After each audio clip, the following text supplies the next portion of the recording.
Mexicans. And the reason I said that was because of where the game was played. right. I know. Hello, it was played in Mexico City, Azteca Stadium. And if you do a little research, you go back to some World Cup qualifying games or some friendlies even between the United States and Mexico, and games that have been played in that stadium, lasers have been pointed at United States goalie Tim Howard. Things like that. Oh, so look at you with some research, huh? Well, my boy Willie B had my back. He told me about this stuff. So there's a history. So you're saying this is a Mexican thing? There's a history in that stadium of laser pointers. Mexicans. And considering that you'd have to say, now, granted, the Raiders have a lot of fans from Oakland. They might have come down, Raider Nations all over the United States. Yes, and Mexico. And Mexico. Houston has some fans as well. I'm just using the math. You have to figure that at least 80% of the patrons in that stadium were from their homeland, which is Mexico. So I figure that, you asked me who did it, and I said Mexicans. Right. Yeah. Although at the time, I don't think there was as much thought being put into what you said. But I didn't mean it as I don't think he was running the diagnostics on that one. No, yeah. But I didn't do it as a derogatory term. No. We're teasing you. I know. But I just want to clarify for everybody else, because now when we use that drop, it's out there and it's there forever. It's okay. Right, I know. But not to belabor the point, but a lot of times when you're asking a question like Sarah's, it's more of a rhetorical question, like, what kind of an ass does that? Mexicans. It's not.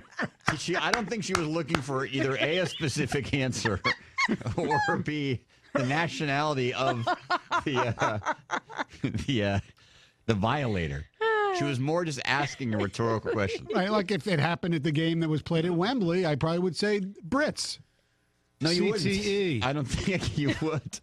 Like, did your grandmother? My grandparents used to always do something like this, like, what kind of a person just throws out a perfectly good watch like that? You know what I mean? Right. They don't want an answer. They don't actually want an answer. No. I know. So.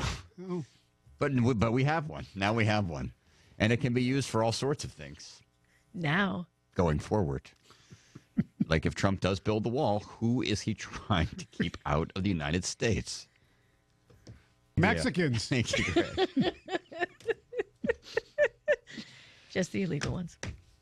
Speaking of Trump, so Thursday's Thanksgiving. Yeah. How are you spending Thanksgiving, Sarah? We will be having it at my sister's house. It's easier with tiny kids to not have to 100% pack them and haul them anywhere. So my sister has a big table. We're having it there. How many people roughly? Oh no, it's just going to be like 6. Okay. Stoney, make sure you have enough salad. Stoney, what do you do? Salad. We're going to the Lions game. And then we're going to Cindy's cousin's house for Thanksgiving dinner. How many people are there? There'll be over 20 at least. Will you invite any people from other countries? Sure. Okay. Salad. CTE. Mexicans. Oh, you're just throwing it all out there now. Will there be any cross-pollination of politics? Cross-politicianization? There might be. But I would be the one who would bring it up, and I have to stop. So, well, my point is, everybody who sits down at your Thanksgiving table, will they have voted for the same political candidate a month ago or 2 weeks ago? I'd say 90% would. Okay. Yes. Well, my Thanksgiving table will be a little different. Really? There will be people on both sides of the proverbial aisle. And 50-50? No, I'd say probably 60-40, 70-30.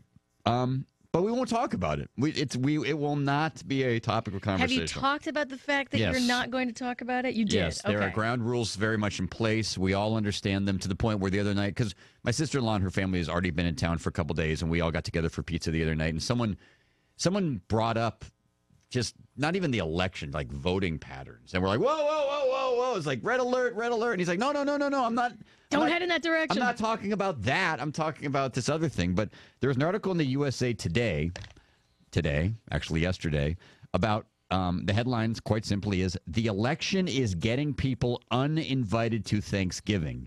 And they're sharing examples from Twitter or Facebook where people are sharing stories about how Like, for example, this from Charlie. My niece's in-laws have uninvited her and her family to Thanksgiving due to them voting for Donald Trump. Another one from Brooke. My family uninvited one of my aunts to Thanksgiving because she voted for Trump. I'm uninvited from Thanksgiving dinner on my dad's side because I made a political post on Facebook not even directly against Trump. Dreading Thanksgiving. My whole family voted Trump, and they're just going to ridicule me because they won. Ugh, God, I'm already dreading the Thanksgiving political conversations. Now, is this a widespread thing, and anybody out there either dealing with this directly or know of someone dealing with it? Like I said, I know for a fact that it's going to be not talked about at our table, which is a good thing, because Because you set up the rules, which I think is, people just want to hang out. You want to be with your family. You still love these people. Yeah. I mean, you love may not them. agree with everything politically, but that's the thing about this election that sucks, is that it's turning people against each other. No one can get over it. But the point of Thanksgiving is to Putting your differences aside. Right. To just be grateful, be thankful, have a great meal together. Look, the Pilgrims and the Indians got together. Why can't the Republicans and the Democrats? And try to not fight. A friend of mine, her whole family on her side had an early Thanksgiving party thing over the weekend, and there were like 50 people there. It was gigantic. And much like with your family, they had ground rules going in. Yeah. I mean, there were people all across the board, didn't vote, did vote, this side, that side, whatever, and they were like, we are not. Because I guess there had already been some barbed shots across the bow of people over Facebook, and they were like, you know what, for this big party, we're just not going to talk about it. And one of the uncles came in and said, so, Trump. And everyone was like, no, and just shut him down. That's not going to happen. And so everyone was fine the rest of the day. So hopefully the Lions will win and everybody will be in a good mood for your Thanksgiving dinner. Yes, that would help. That would definitely help. Hopefully there's a lot of salad. So everybody, I mean, if you're going to indulge. Right. And hopefully, too, like, you can just find other common things to talk about, and like family, or oh, look at that cute baby, or I don't know, but it does seem like everything has gotten ensnarled within the election, so you can't even talk about. It's like, what I always say is funerals are awful, and they're always difficult, but my hardest part about going to a funeral or a memorial service is when you see the family of the deceased. My stock question when you see someone, like, you see, hey, Sarah, how you doing? Right? You can't ask that question. Can't ask that question because you know how they're doing. They're doing crappy. Right. So it's almost like you're trying to think of topics to discuss that don't somehow involve Clinton or Trump, and it's very challenging. I don't remember an election quite like this. Nothing. No. We've seen nothing in our so history. Dreadful. So 248-539-9797.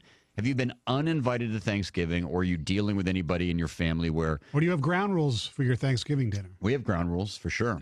And I'm glad that I'm here for Thanksgiving and not with another part of my family, meaning my side of the family, because my feeling is they would not recognize or respect the ground rules. Really? I could see my mom just plowing right through the ground rules. Really? Well, that's the way moms are. I don't think mom would. Well, I don't know about this. They'd say, like, the prayer and all we're grateful for, and she'd be like, well, I'm not. 248-539-9797. Karsh and Anderson coming up next on 97.1 The Tickets.